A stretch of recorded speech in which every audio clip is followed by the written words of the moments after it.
신명기 5장 1절부터 6절 있는 말씀,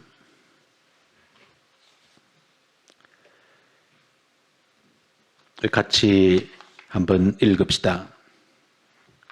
1절부터 6절에 있는 말씀. 모세가 온 이스라엘을 불러 그들에게 이르되, 이스라엘아, 오늘 내가 너희의 귀에 말하는 규례와 법도를 듣고 그것을 배우며 지켜 행하라. 우리 하나님 여호와께서 호렙산에서 우리와 언약을 세우셨나니 이 언약은 여호와께서 우리 조상들과 세우신 것이 아니요 오늘 여기 살아있는 우리 곧 우리와 세우신 것이라. 여호와께서 산 위 불 가운데에서 너희와 대면하여 말씀하시매 그때 너희가 불을 두려워하여 산에 오르지 못하므로 내가 여호와와 너희 중간에 서서 여호와의 말씀을 너희에게 전하였노라. 여호와께서 이르시되 나는 너를 애굽 땅 종되었던 집에서 인도하여 낸 내 하나님 여호와라. 아멘. 우리가 눈에 보이는 세계가 있습니다. 또 눈에 보이지 않는 큰 세계들이 있습니다. 거시세계라는 그런 말을 쓰고 그것은 큰 세계, 또 우주를 포함한 큰 세계를 우리 거시세계 그렇게 하고, 또 너무 큰 것도 우리 눈에 보이지 않지만은 그러나 너무 작은 미시세계라 그렇게 표현하는데, 그 미시세계도 사실은 우리 눈에 잘 보이지 않습니다. 미시세계의 그 신비로움도 우리의 상상을 초월하는 그런 신비로움이 있습니다. 보이지 않는 아주 작은 원자의 구조가 마치 우주의 구조와 같은 그런 모습을 띠고 있는 걸 보면 참으로 감탄을 자내게 만듭니다. 그래서 오늘날 과학, 또 특별히 물리학의 발전과 함께 그 미시세계를 연구하는 이런 분야가 굉장히 이제 활발하게 이제 진행되어지고, 과거에 전혀 몰랐던 그 작은 세계, 그 미시세계에도 놀라운 어떤 창조의 질서들이 숨겨져 있는 것을 또 하나씩 그렇게 밝혀내는, 물론 아직도 다 밝혀낸 것이 아니고 앞으로 계속해서 그런 미시세계의 그 신비로운 창조 질서 원리들이 아마 계속해서 이제 발견이 되어지리라 생각합니다. 그 중에 아마 가장 이제 현실적으로 이제 어떤 활용하기까지 다가가는 것이 어떤 양자 컴퓨터라고 하는 그런 부분도 어떤 미시세계의 그런 원리들을 이용해서 이제 정말 새로운 또 전혀 다른 단계의 그런 컴퓨터를 또 만들어가는 그런 소식도 듣게 됩니다. 자, 그런 가운데 우리가 잘 보이지 않는 그 미시세계의 하나의 그 원리가 있는데, 오늘 말씀에 비추어서 한번 그 미시세계의 원리를 우리 어떤 오늘 신앙생활에도 적용할 수 있는 지점이 있다 하는 생각이 듭니다. 미시세계, 그 양자의 세계라 그렇게 하는데, 그 미시세계, 아주 미시한 양자들이 움직이는 그 세계의 한 가지 그 원칙이 중첩이라는 게 있습니다. 중첩의 원리 그러는데, 겹쳐져 있다는 것이죠. 다시 말하면 그 중첩이라고 하는 것은 결정되어져 있지 않다는 겁니다. 결정되어져 있지 않다. 그래서 중첩되어져 있다, 그런 표현을 씁니다. 그래서 양자 중첩이다, 그런 표현을 씁니다. 그래서 뭐가 중첩되어져 있는가? 저는 구체적으로 표현하면 어떤 물질이 입자인지 파동인지 결정되어져 있지 않다는 겁니다. 이거 신비로운 것이죠. 이것이 입자인지 파동인지 결정이 되어져 있지 않다는 겁니다. 그래서 중첩이 되어져 있다, 그런 표현을 쓰는 겁니다. 그래서 이 물질이, 이 양자가 파동인지 입자인지 결정되어져 있지 않아서 그것이 중첩이 되어져 있다, 그런 표현을 쓰는데, 그래서 거기서 나온 것이 이제 관찰자 효과라는 말이 등장을 하는 겁니다.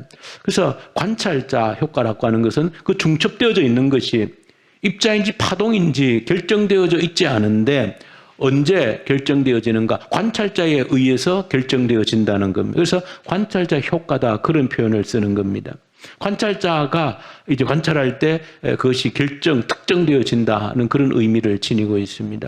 그래서 참 그 양자세계, 미시세계의 그 신비로움이 그런 속에 담겨져 있습니다. 중첩되어져 있고 결정되어져 있지 않은데 어떨 때 이제 관찰자에 의해서 입자인지 파동인지 결정되어지는 그런 미시세계의 원리가 있다. 이것이 어떤 의미에서 제가 생각해 볼 때 우리 신앙생활에 참 적용점이 있다는 생각이 들어집니다.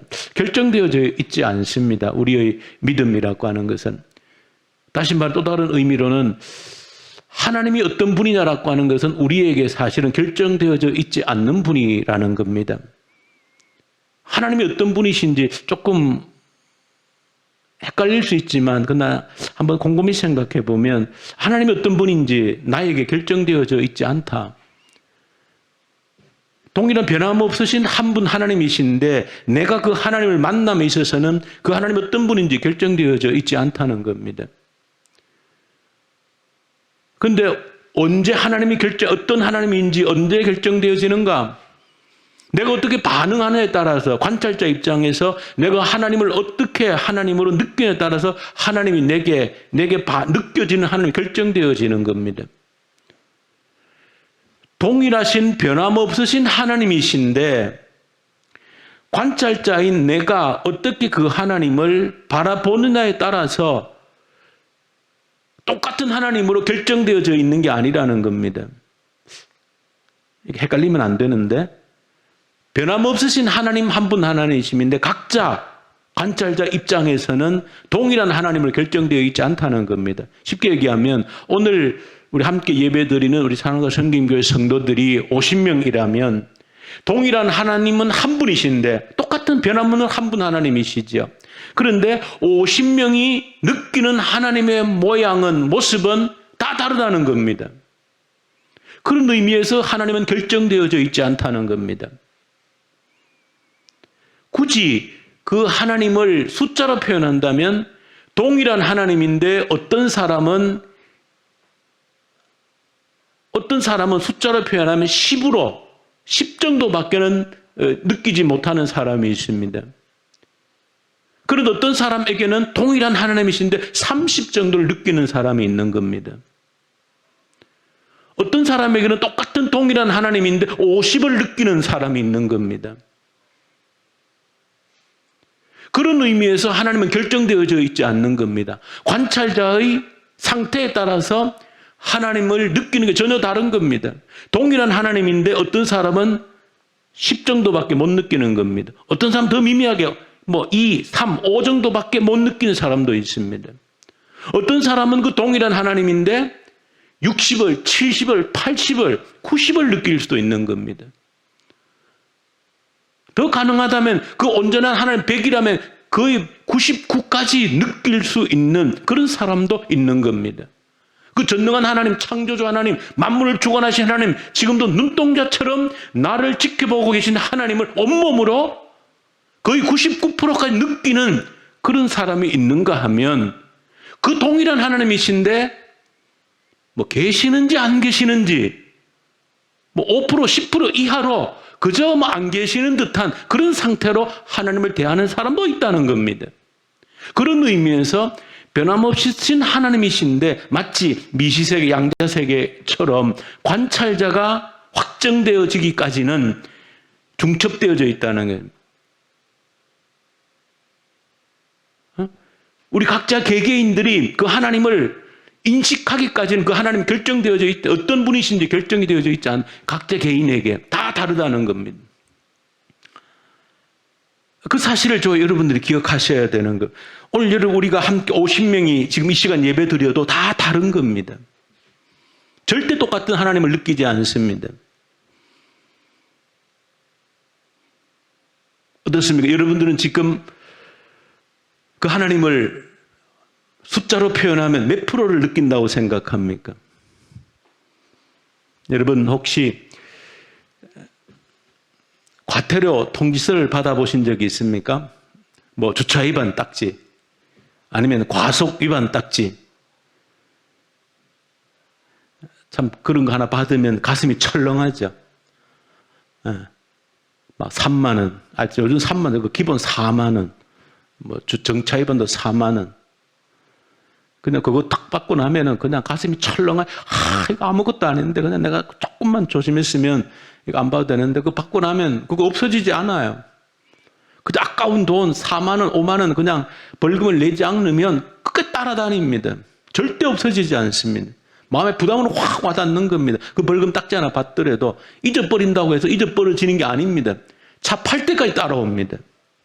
팔 때 그 벌금 안 내면 차를 처분하지도 못합니다. 그 벌금 딱지 하나 받더라도 압박감을 주는 겁니다. 압박감을 주는 거예요. 절대 자유롭지 못합니다. 벌금 딱지 구청에서 아니면 시청에서 뭐 하나 받더라도 경찰서에서 하나 받으면 절대 자유롭지 못합니다. 끝까지 따라다니며 나를 괴롭히는 거예요. 반드시 해결을 해야 되는 겁니다. 혹시 여러분들 가운데 경찰서로부터 아니면 검찰로부터 소환 통보장을 받아보신 적이 있습니까? 아니면 법원으로부터 재판이 회부되어져 가지고 자기가 직접 피고가 아니더라도 그저 참고인 조사 아니면 증인으로 법원에 한번 불려가도 가슴이 콩덕콩덕할 겁니다.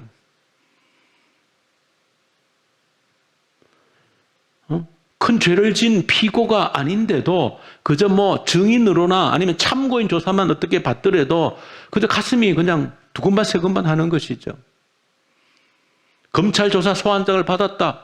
경찰서로부터 어떤 소환 조사장을 받았다 하면 뭐 죄가 있든 없든 그건 두 번째고 아마 받아보신 분들은 아마 그걸 느낄 겁니다. 뭔가 하여튼 진정되지 않는 그런 것이 있는 겁니다. 검찰로부터, 경찰로부터, 법원으로부터 소환 통보장이나 그런 거 한 장 받더라도 이게 그냥 마음이 진정이 안 되는 그런 상태를 우리가 경험하게 되어지는데 하나님으로부터 소환장을 받았는데 아무런 감각이 없는 겁니다. 하나님의 소환장을 받았는데도 아무런 느낌이 없는 겁니다. 그것은 바로 내가 하나님을 느끼는 것이 굉장히 낮다는 겁니다. 어떤 사람에게는 검찰이 소환장을 보낸 것보다도 경찰서에서 나에게 소환장을 보낸 것보다도 법원에서 나에게 소환장을 보낸 것보다도 하나님이 내게 소환장을 보낸 것을 훨씬 중하게 느낀 사람이 없나 있습니다. 하나님이 나를 부르시는 시간이다. 하나님이 나를 부르시는 시간이다. 기도의 시간, 하루 정해진 그 기도의 시간이 그저 어떤 세상의 법정에서 경찰서에서 부르는 것과 비교되지 않게 하나님이 나를 만나고자 하는 정해진 시간이다 할 때 그것을 정말로 엄중하게 생각하고 목숨처럼 지키려고 하는 사람이 없지 않아 있으면 왜? 하나님이 앉아 기다리시는데 판사가 기다리는 것이 아니고 형사가 기다리고 있는 시간이 아니고 하나님이 나를 만나려고 기다린다고 할 때 뭐 검사가 기다리는 것하고 판사가 기다리는 것하고 비교 안 되게 그 시간을 소중히 여기고 반드시 지키려고 그런 사람 있습니다. 대부분은 판사 검사의 소환장은 가슴 떨려 하면서도 하나님께서 부르시는 초청장에는 아무런 반응이 시큰둥한 거죠. 뭐 가도 되고 바쁘면 안 가도 되고. 아마 여러분들 가운데 검찰 소환장을 받아놓고 바빠서 못 가겠습니다. 그럴 사람 아마 거의 없을 겁니다. 검찰에서 지금 소환장이 몇 월 며칠 날까지 몇 시까지 딱 오라고 딱 날라왔는데 이리저리 핑계대고 바쁘다고 근데 안 갈 사람 아마 거의 없을 겁니다. 도대체 여기 안 갔다가 무슨 내게 죄가 뒤집어 씌워질지 모르겠다 해서 아마 정확하게 맞추어서 아마 출두를 하지 않겠습니까? 이 모든 것들이 어떻게 결정되느냐? 내가 어떻게 하나님을 인식하느냐에 따라 결정되어진다는 사실입니다. 내가 어떻게 하나님을 인식하느냐에 따라 결정이 되어지는 겁니다. 그렇게 생각하면 겨자씨 하나일 만한 믿음만 있으면 이라고 예수님께서 가르치시는 그 말의 의미를 조금은 우리가 느낄 수 있겠다 하는 생각이 듭니다. 겨자씨 하나일 만한 믿음만 있으면 산을 옮기는 능력 역사가 일어난다 하는 그 말의 의미를 조금은 그런 말이겠다. 진짜 크신 하나님을 내가 지금 느끼고 있는 것은 정말로 100의 10%를 느낀다면 굉장한 것일 거고 겨자씨 믿음만 있으면이라고 했으니까 내가 느껴야 될 그 하나님의 크기 실체에 대해서 내가 정말로 느끼는 거는 겨자씨 하나님만도 못한 그 정도를 내가 지금 제대로 뭐 좀 한다고 하지만 하나님에 대해서 느끼는 정도가 얼마나 내가 미미한가, 그런 걸 좀 예수님께서 가르치시는 겨자씨 하나님만의 믿음이라고 했을 때 좀 여러분들이 한번 겸손하게 깨달았고 좀 수긍을 해야 되는, 내가 느끼는 것이 이렇게 작은 것이구나. 예배 시간이라고 하는 것은 그런 특별한 하나님의 초청인 것이죠. 그런데 그런 것에 대해서 내가 어떻게 반응을 하느냐라고 하는 겁니다. 어떻게 반응을 하는가 하는 것이. 근데 많은 사람들은 아주 그냥 우습게 여기는, 하나님을 아주 가볍게 여기는 그런 태도들이 얼마나 만연해 있는가. 오늘 성경을 보시면 그 이야기를 본문 속에서 하나님께서 모세를 통해서 말씀을 전해주면서 이 사실을 일깨워주고 있는 겁니다. 광야 2세대에게, 신명기는 광야 2세대에게 모세가 다시 주고 있는 말씀입니다. 그 부모세에게 실제적으로는 지금 신명기 5장은 10계명이 기록되어져 있습니다.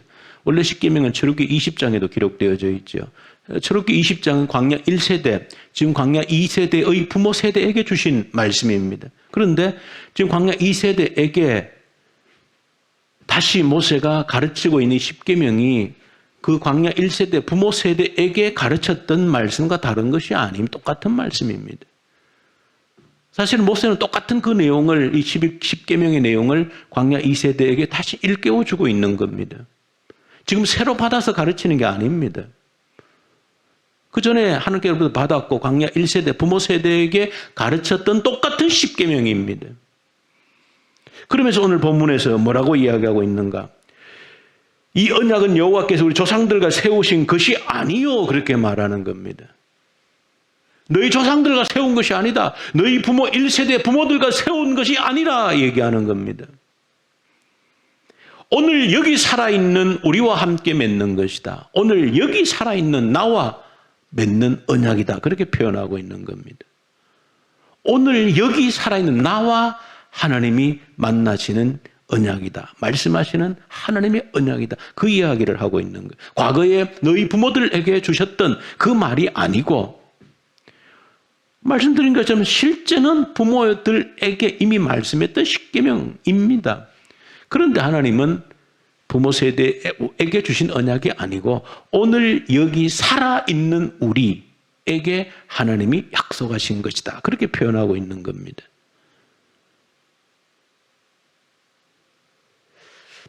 우리 22절에서도 보시면 그런 내용을 다시 한 번 더 확인을 해주고 있습니다.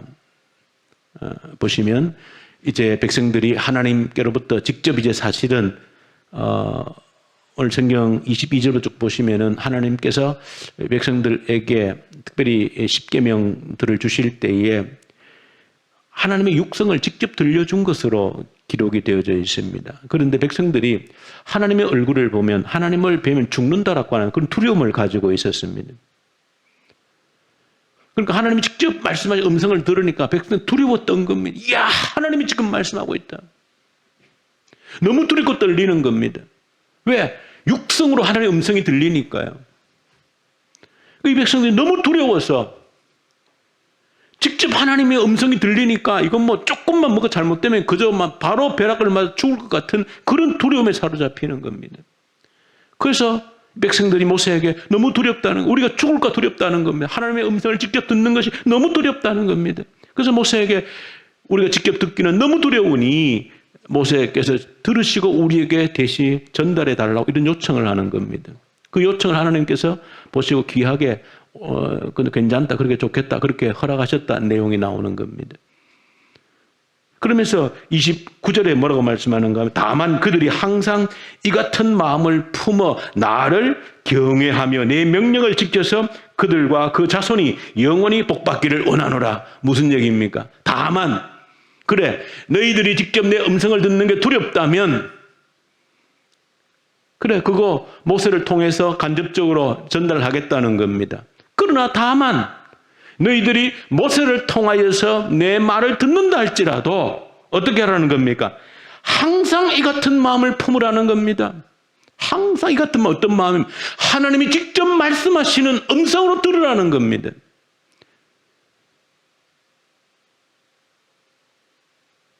하나님이 직접 지금 육성으로 말씀하시는 음성으로 들으라는 겁니다. 그러면 어떻게 그들과 그 자손이 영원히 복을 받을 것이라는 약속을 주신 것이죠. 결국은 광야 1세대가 광야에서 멸망한 원인은 어디에 있습니까? 하나님이 직접 육성으로 말씀하시는 그런 두려움 속에서 하나님의 말씀을 간직하지 못한 겁니다. 그래서 부모 1세들이 광야 1세대가 멸망한 것이죠.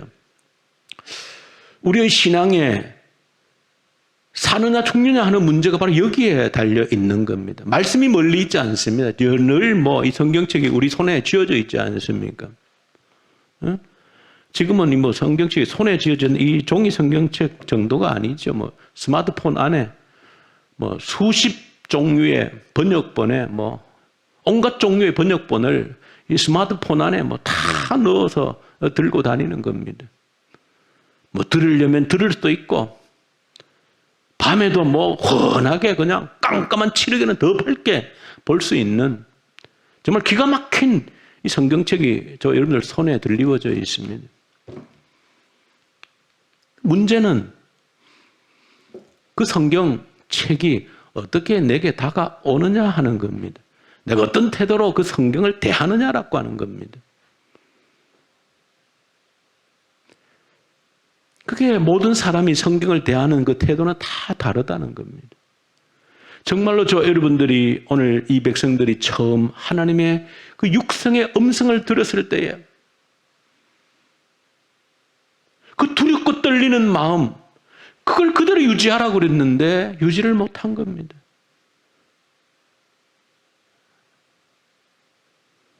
여러분들이 이 말씀을 기억하고 우리의 신앙이라고 하는 것이 바로 여기에서 결정되는 겁니다. 내가 하나님 말씀을 어떻게 대하는가 하는데 모든 것이 나에 의해서 결정이 되어지는 겁니다. 모든 각자가 반응하는 게 다 다른 이유가 바로 여기 내가 결정해야 되기 때문에 그렇습니다.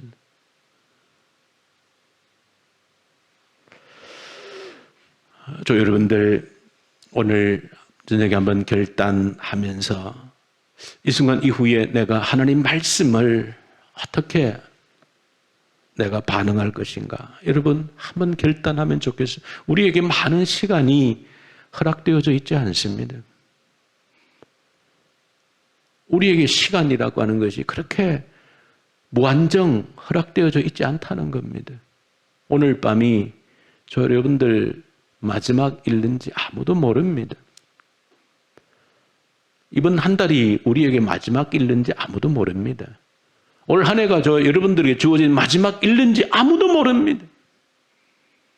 그런 가운데 여러분들 살아계신 하나님 앞에 내가 어떻게 한번 반응할 것인가? 하나님의 부르심에 내가 어떻게 반응할 것인가? 그것은 온전히 나의 결단에 달려 있는 겁니다. 나의 결단에 달려 있는 겁니다.